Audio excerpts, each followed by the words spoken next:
Hi guys, I'm Yashanika's Vlog. Yay! Na-experience ko nang sumakay sa bullet train. Nice! Ibang sa tagal-tagal ko na dito sa Taiwan, ngayon lang ako nakasakay dyan. At napaka-worth it kahit sobrang mahal. Oh my God! Mahal ang pamasahe. At yan nga pala yung mga station na tinitigilan ng bullet train.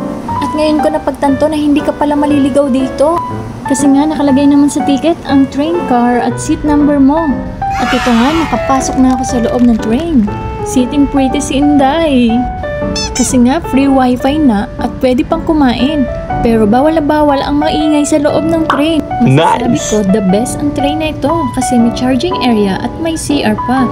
At yan nga, bumili muna ako ng tinapay dyan at gutom na ako. Easy card at Yoyo card ang hinahanap, hindi po yata pwede ang cash. At tuwang-tuwa nga ako dyan kasi smooth na smooth ang takbo ng train at hindi masasayang ang oras mo lalo na kung malayo talaga ang pupuntahan mo. Yes! Share ko lang kung saan ako bumili ng ticket. Sa 7-Eleven nga po pala ako bumili ng ticket kasi nga first time ko dito.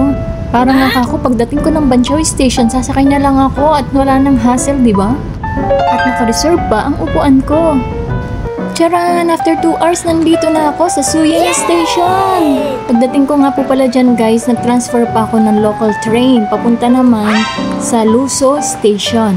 At nang pauwi naman ako, nagkamali ako ng sinakyan ko. Dahil sabi ko nga sa anak ko, maglo-local train na lang ako pauwi kahit 6 hours ang biyahe. Kasi nga, pauwi naman na. Kaya lang, pagdating ng train, ang nasakyan ko pala ay Fuyuma Express.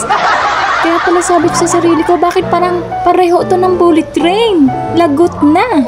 At ito nga, ilang minuto may lumapit na sa aking guard. Sinita na ako.